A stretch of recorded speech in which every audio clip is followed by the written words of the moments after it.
What's up, Nerdgenic Nation? Superhero nerd Aaron Waller here. Now, Comic-Con 2022 recently wrapped up, and I had taken a look at the entire con and really thought there are some real big winners, some big losers, and a couple in the gray area that we can consider honorable mentions. So I decided to make this video listing all of them out for you right here. So without further ado, let's go ahead and get started. And by the way, these winners and losers are in no particular order. The exciting stuff was exciting. The not so exciting stuff was, well, you get it. First up is probably one of the biggest winners hands down, which is Marvel, but we're going to be breaking that down into a couple different other segments. So the first winner we want to talk about today is the MCU Phase 5 and 6. Now, there will be absolutely no shortage of Marvel content anytime soon, but of course Marvel had to flex that muscle on everyone as they do every year.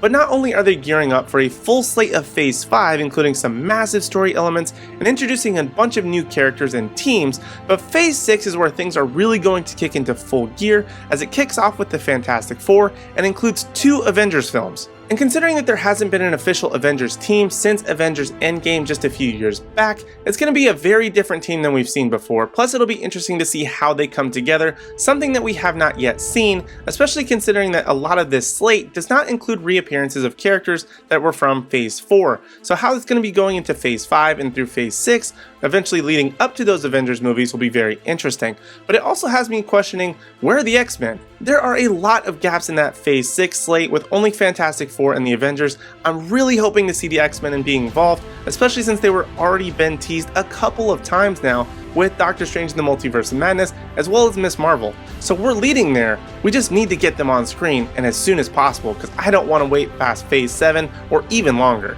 Now, before we get too negative and start talking about the losers of Comic-Con, I think we should talk about the honorable mention, or at least the one that could easily go either way. I'm very on the fence about it, and that's Sandman. Now, I've never read much of this comic series, not because I wasn't interested, but it just was never really my style. But with this new series, I may just give it another go. It does look interesting, but it also has that Netflix layer of trying to appeal to everyone, so it just feels kind of awkward. But I can see the appeal and the potential of this series becoming a fan favorite one, and possibly going on for years. But on the other side of that coin, it also looks like it could be a one and done like Cowboy Bebop, or plenty of other adaptations that Netflix and so many other streaming services have tried in the past. Now, for the next big win of the Comic-Con, let's talk about Shazam and the Fury of the Gods trailer. Now, I was super happy to have some DC representation that wasn't just Black Adam. Shazam's trailer looks like a lot of fun. I really loved the first one, and this sequel looks like it's going to keep that going with plenty of laughs and possibly a very interesting story to tell. Now, that's not to say that the trailer doesn't have a ton of questions as to what could potentially be happening, especially now that everybody in the Shazam family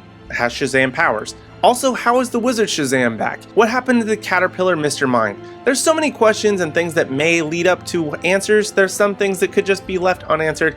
Either way, I think this still looks like a fun movie, and I can't wait because it's one of the bright spots that DC had in a very troubling time. And although the Snyderverse is over and this kind of showed some of those Snyderverse characters, it'll be interesting to see what kind of spin that they put on it in the end. Now, for our first loser of this video, I'm gonna have to unfortunately stay with DC, and not just stay with DC, but essentially all of DC live action. There was essentially no updates here at all other than the Shazam trailer. It was just a lot of the same Black Adam that we've been talking about and promoting for years, and no updates on The Flash, Aquaman and the Lost Kingdom, Wonder Woman 3, or basically anything involving most characters within the DCEU, or at least the DC universe, which really kind of sucked. But the caveat to that is that there's DC fandom in a couple of months. So instead of DC wasting all of its time, energy, and money competing with Marvel for the most part, they're going to instead shift that to themselves with DC fandom, which I personally enjoy, and I think you get a really good experience and get to see everything with plenty of updates.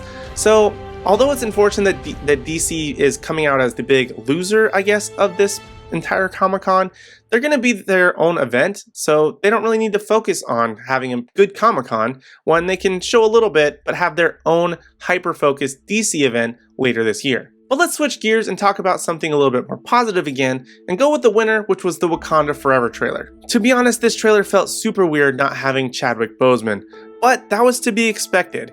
Though I do think that this movie has a lot to offer, just not in the ways that a lot of people are expecting. It feels a lot more epic, and somehow the feud between Wakanda and Namor and the Atlanteans all converging into one It just has me so excited as to what this has to offer to give us more of a war movie type of vibe, which isn't something that we've seen from the MCU. And combine that with the fact that we are also getting another massive character who has a ton of representation, and that's going to be with Namor, plus there's going to be all these other aspects that probably I'm not even thinking about or ready for, including Riri Williams and a bunch of other really cool stuff. Who's going to be the new Black Panther? I'm 99% sure it's Shuri, but there's some speculation out there that it's not.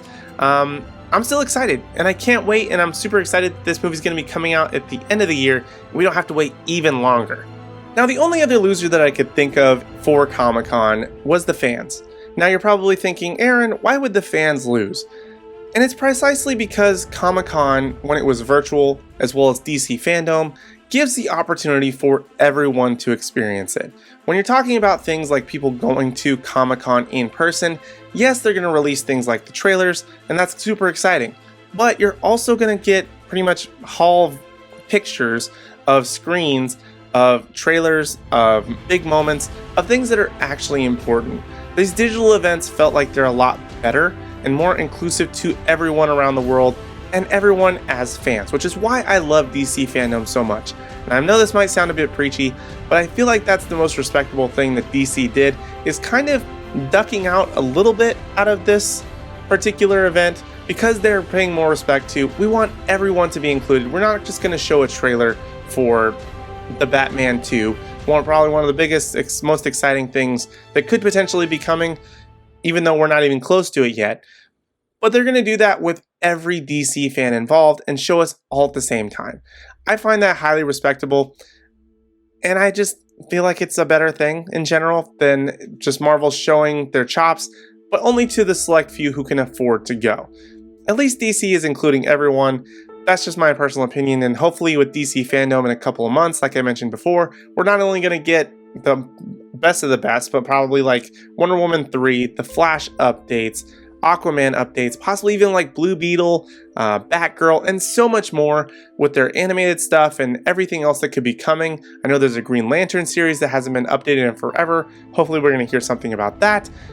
But the possibilities are endless. They can show all their cards and have it hyper-focused on them, and I think that's the biggest flex of them all. And the last winner that I would consider from this Comic-Con has to be Daredevil. Now, Daredevil made a huge impact on this year's con, and although he hasn't appeared suited up in the MCU as of yet, he made appearances across the entire Marvel panel. We'll get that first little tease with She-Hulk, where he'll be making an appearance with his yellow suit just next month. He'll be in Spider-Man Freshman Year, still voiced by Charlie Cox, and he'll be getting his own Disney Plus series in 2024 called Daredevil Born Again, which will be a whopping 18 episodes. So I hope you're ready for the Man Without Fear, because I certainly am, and I'm ready for the Matt Murdock Renaissance. So those are my lists of the biggest winners, losers, and the honorable mentions from San Diego Comic-Con 2022. What do you think was the most exciting announcement? What did you think felt the most flat? Let me know down in the comment section down below. And while you're down there, be sure to hit like, subscribe, and ring the bell notification so you don't miss out on any videos from me or the rest of the Nerdgenic team. But also be sure to follow us across all social media platforms at Nerdgenic. That way you don't miss out on any special news, announcements, or articles at nerdgenic.com. But in the meantime, if you want even more video content from us, check out these videos on screen.